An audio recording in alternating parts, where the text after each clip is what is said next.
This woman survived the unthinkable. Hannah Pettey was hospitalized with acute respiratory failure. The diagnosis, lead toxicity. Look at her x-ray. All those white specks, big and small, are lead. How could that even happen? Doctors couldn't believe it either. The hardest part of the Hannah Pettey case wasn't proving who poisoned her. It was that, for a time, the woman who had nearly died asked the police to stop looking. She went back to the man they suspected. She told the detective it didn't make sense, that her husband loved her, that he was a family man. This is the story of how someone can be poisoned in more ways than one. He laid them on my bedside table every single night and reminded me to take them before bed. I started having severe abdominal and back pain. I was throwing up and I couldn't eat any solid food whatsoever. Every night, her husband, a chiropractor, left a single capsule on Hannah's nightstand and told her it was a vitamin. For 6 months, she took what he gave her. By January 2022, a 22-year-old mother of 2 had hours left to live. Hartselle, Alabama, a small city in Morgan County in the northern part of the state. In January 2022, a 22-year-old mother of 2 named Hannah Pettey was admitted to the University of Alabama at Birmingham Hospital. So weak she could barely speak. Doctors there would later tell her mother she had been hours from death. When they found out what was killing her, the medical mystery became a criminal investigation. And that investigation turned, slowly and painfully, toward the people Hannah loved most. To understand what was taken from Hannah, you first have to understand how young she still was. In June 2017, the month she turned 18, she graduated from high school and got her own apartment. She was at the very start of an adult life when she met Brian Mann. 29, 11 years older, a chiropractor with his own business. He was charming, good-looking, attentive, and the attraction was close to instant. Those who knew her describe a young woman who gave people the benefit of the doubt, sometimes to her own cost. That instinct to explain away the bad, to believe the best of the person in front of her, is not a flaw in her character, but it is, tragically, the exact instinct an abuser can exploit. Asked years later whether she had spent her marriage explaining away the bad parts, Hannah agreed that she had, and added that her mother had always told her the same thing. The relationship moved fast. They began dating in November. By Brian's own account, he proposed shortly after Valentine's Day. Within weeks of their first date, his friend Walker Snyder recalled Brian insisting Hannah was the one, and brushing aside the warning that an 18-year-old barely knew what she wanted. It wasn't long before Hannah told friends she was pregnant. She has said that even early on, she noticed Brian could be controlling, but she moved forward anyway. Right before she walked down the aisle in May 2018, her friend Alison Holmes and her mother told her more than once that cold feet was one thing, but real doubt was another, and that it was not too late to walk away. Hannah smiled through the ceremony and married him. She has since acknowledged that deep down she wasn't sure she was making the right decision. The marriage that followed was, in Hannah's own careful words, good and bad. The couple had 2 children, a son, Lincoln, and a daughter, Gracie. There were stretches she remembers fondly. There were also, she has said plainly, physical fights. One detail from the birth of her son has stayed with everyone who heard it. When Brian grew so agitated at the hospital that the nurses were alarmed, they quietly gave Hannah a safe word, a signal to use if she needed them to intervene. She never used it. Strangers in that room sensed something the people closest to the couple had been trained, over years, not to see. There was also one relationship that never functioned at all. Never seen him the whole time they were married, never any interaction with him whatsoever. Brian, by his own admission, would not be in the same place as Hannah's mother, Nicole. In all the years of the marriage, she never once shared a holiday with her daughter's husband. In the summer of 2021, Hannah began to feel ill, abdominal pain, nausea, a deep ache in her back. She was, by this point, taking vitamin supplements her husband, the chiropractor, provided every night. He laid them on my bedside table every single night and reminded me to take them before bed. I started having severe abdominal and back pain. I was throwing up and I couldn't eat any solid food whatsoever. I would go to doctor after doctor, appointment after appointment, and they were like, we don't know what's going on. She lost more than 45 pounds. By the time she was hospitalised, she weighed just 84. And here is the detail everyone close to the case returns to. The sicker Hannah got, the kinder Brian became. When I really started getting sick is when he was the sweetest to me. To a loving wife, that looked like devotion. Investigators would later look at the same behaviour and see something else entirely. By January 2022, the pain that had stalked Hannah for 6 months hit harder than ever. She had been in bed for a week straight, too weak to walk, rolling around the house in an office chair, too sick even to attend her own daughter's 2nd birthday. On the 18th, she spoke with her mother by phone, and something in her voice frightened Nicole. She called and texted again and again. When Hannah finally got through, she couldn't form sentences. She just gasped and asked her mother to take her to the hospital. Brian was at work. Nicole drove her to UAB. A doctor warned the hospital might not have grounds to admit her, since her vitals were stable. Nicole pleaded that if they sent her home, she'd die.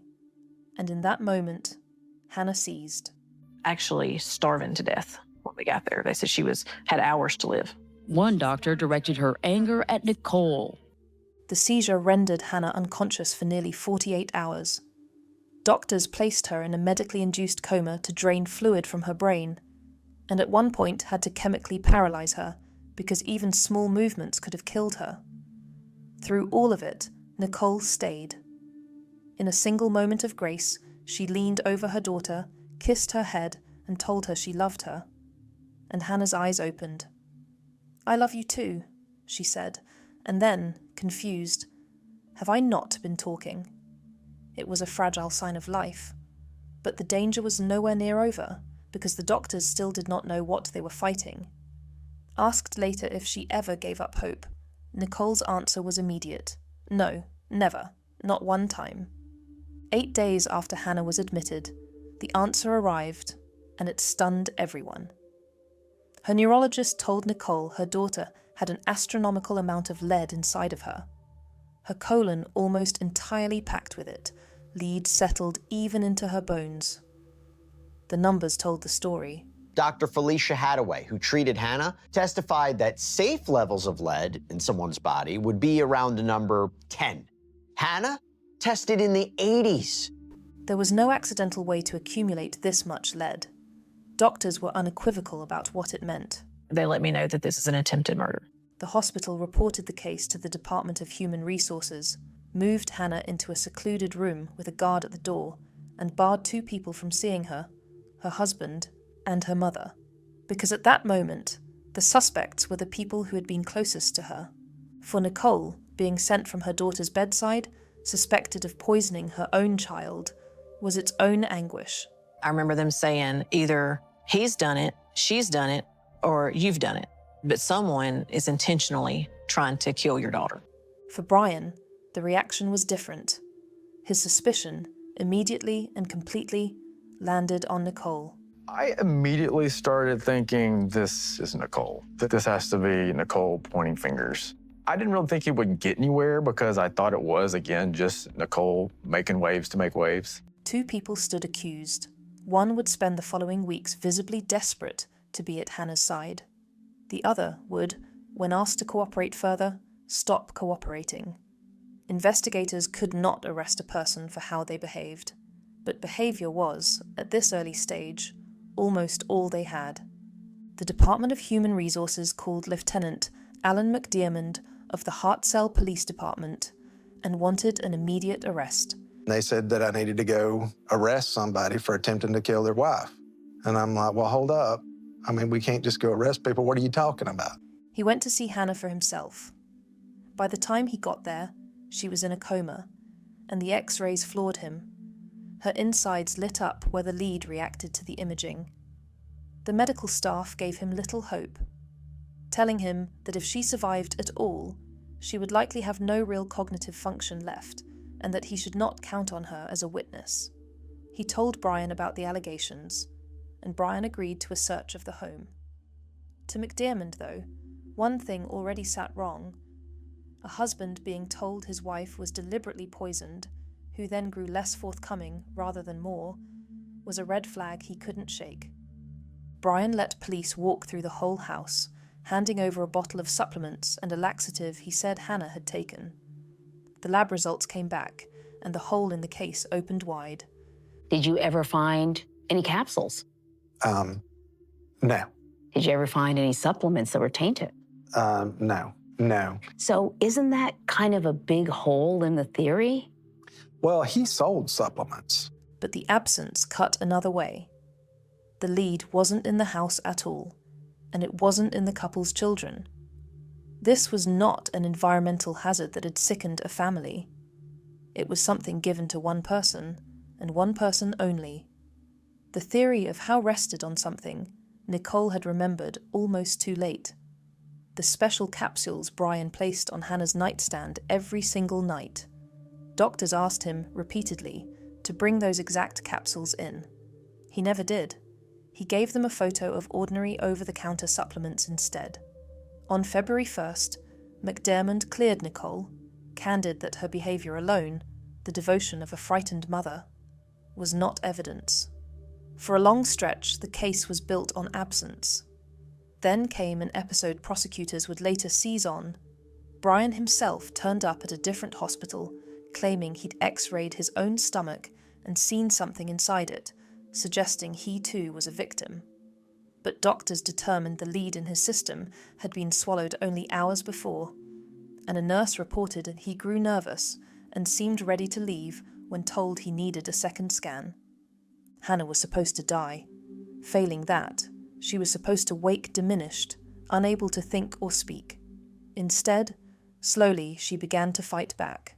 The nurses caring for her, many close to her own age, learned she had 2 small children, and they used it, telling her again and again that she had her babies. And Nicole remembers the life that came into her daughter every time the kids were mentioned. She got stronger by the day, strong enough that her neurologist finally took her hand and told her the whole truth. Why doctors had strong reasons to believe it was Brian. For Hannah, that conversation was its own wound. On March 3rd, after nearly 2 months, she was discharged, went to her mother's house, reunited with her children, and filed for divorce. And then Hannah did the thing that makes this case so hard and so human.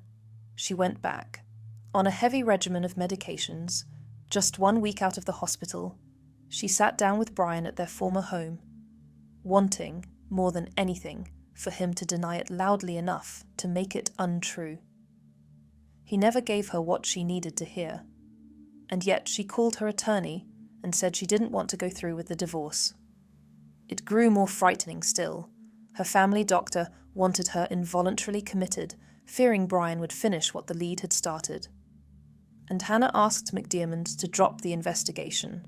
I said, he's a family man. I said, he loves me. He loves the kids. It just doesn't make sense. McDiarmid understood the pattern, that it is typical in domestic violence for a victim to forgive the person who harmed them. So he prepared a form for Hannah to sign, stating she did not wish to pursue the case. When she asked why, he gave her an answer designed to land. And I said, well, if Brian were to kill you in the future, and somebody from your family comes and says that we didn't do our due diligence in the investigation, then I can show them that you didn't want to pursue it. So if you want to go ahead and sign that, then we'll close it up. And she said, no, I'm not going to sign that. She said, I want you to keep going. It was the turning point of the entire case. The victim, who had nearly talked herself out of her own survival, chose to keep fighting. Ultimately, she went forward with both the divorce and her cooperation. With Hannah cooperating, the picture sharpened. What McDiarmid learned from her, more than anything, was about insurance, that Brian had taken out policies on her while they were still dating, and that he'd tried to take out more while she lay in the hospital fighting for her life. total of 5 insurance policies under Hannah's name at 4 different companies. Hannah claimed she had never seen those policies before. Brian was the primary beneficiary on every claim, and his contact information was the only listed. These policies from 4 different companies altogether added up to be $1.3 million.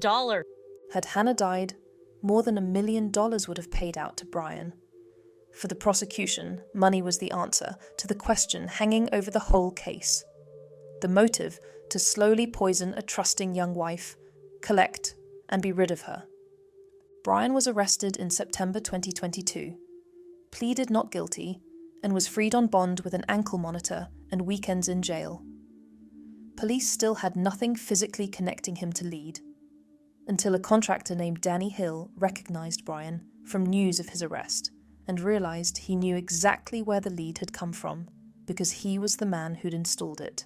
You do an x-ray room, the walls have to be lined with lead for the protection of the people outside the room. We did it with rolls of soft lead that we just covered the walls with and then put drywall over the top of that. The lead was startlingly soft, easy to scrape into shavings, like a pencil, easy to tip into an empty capsule. When the job was done, Hill had asked Brian whether to dispose of the leftover lead. Brian, he recalled, said he'd take care of it himself. That call gave police probable cause for the first time. They obtained a warrant and cut a section out of the X-ray room wall. The lead they recovered was thin enough to be shaved. As prosecutor Garrick Vickery put it is always necessary to put the murder weapon into the defendant's hands. And after 3 years, the state finally could. In June 2025, Brian Mann walked into a courthouse in Decatur, Alabama, to face a possible life sentence. No cameras were permitted inside. Outside it, local stations tracked every day. Brian Mann is charged with attempted murder. He's accused of trying to poison his wife in 2022 with lead he took from a construction project. Court documents say Mann and his wife were in the middle of a divorce when he intentionally caused her to unwittingly ingest particles of lead. His wife spent nearly 2 months in the hospital because of it, according to those court records. The state's most important witness was the woman doctors once said would never testify at all. Hannah took the stand first. She told the jury that she'd looked at Brian across the courtroom and seen not the man she'd fallen in love with, but someone else entirely. She described how he had pressed the capsules on her, even on the nights she could barely keep anything down, putting them on her nightstand, insisting, almost frantic, that she had to take them. A reporter in the courtroom captured the medical heart of her testimony. She also testified about becoming severely sick in 2021, and that X-ray showed she had a, quote, glitter-like substance in her stomach, indicating the lead. The defense theory was that the absence of a weapon was itself the strongest evidence, and that someone else could have done it. Attorney Chad Morgan pointed at Nicole, suggesting she'd brought Hannah lead-laced milkshakes. Hannah dismantled it on the stand by pointing out she doesn't even drink milkshakes. And prosecutors noted Nicole never had that kind of daily access. Prosecutors explained why they believed Brian used capsules rather than food. Anything mixed into a meal, Hannah would have tasted. And then she revealed, for the first time on that stand, what the poisoning had cost her. It is kind of emotional to talk about the fact that I can't have children anymore. She was 22 years old when she learned it. After a day and a half and 7 witnesses, the state rested, and then the defense stunned the courtroom by calling no witnesses at all, despite having planned to call 7, resting on the argument that the lack of physical evidence was the best evidence of all. The jury deliberated only a matter of hours across 2 days. On June 12, 2025, they returned, guilty of attempted murder. One juror, Jeff Solly, did not mince words. That guy's a monster. Why do you say that? The arrogance it takes to essentially watch somebody waste away, and then not only watch during the poisoning, but also watch during, the downfall. I think that takes a very special person. For Hannah, the verdict took a few seconds to land. When it did, the tears came, and she had to step out of the room. Even after everything, She testified that she had forgiven the man who poisoned her, wishing only that he might someday change, for the sake of his family and children. It is a forgiveness the court itself did not share.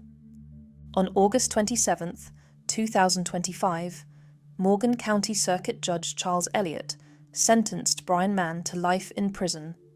What made the hearing extraordinary was the judge's own words, prompted in part by what he said he'd watched Mann do during the trial. And I have never seen a defendant snickering during the state's closing arguments until you. I've never even heard of anything like that. He continued by saying your wife's condition continued to deteriorate, and yet you continued to push her to take out more and more life insurance policies on herself. And then you have the gall to berate her when she doesn't like wearing ankle weights to defraud an insurance company. Then the judge made a promise almost never heard at a sentencing. During the state's closing arguments, Elliott asked the district attorney's office to let him know when Mann is up for parole. He said if he's not on the bench, he'll drive to Montgomery personally and argue that Mann should not be allowed out of prison. Brian Mann said nothing in court before he was sentenced. He has continued to maintain his innocence, has filed an appeal, and is held at Kilby Correctional Facility. There is no grave to return to at the end of this story, and that is the rarest thing about it. Hannah Pettey lived. The young woman doctors feared would never think or speak clearly. Again graduated from college with a teaching degree, became a teacher, and is raising her 2 children. She has allowed herself, in time, to face the hardest question of all. Do you think he ever loved you? No, I truly don't think that he did. I just don't think any of it was real. It's got to be hard to say. Yeah. Because it was real for you. Yes, it was very real for me. And in an act that says something about how fully she intends to own her own life, she moved back into the house she'd once shared with Brian, repainted it, redecorated it, filled it with photographs of just the 3 of them until it stopped being theirs and became hers. What was done to Hannah was not only the lead. It was the long, patient work of making a person doubt her own reality, being at his sweetest while she was at her sickest, nearly convincing her, even after she'd survived, that none of it had happened. She came within hours of dying, and within one unsigned form of letting the case die with her. That she is here, teaching children, raising her own, is not the natural end of this story. It is the thing she refused to let it become.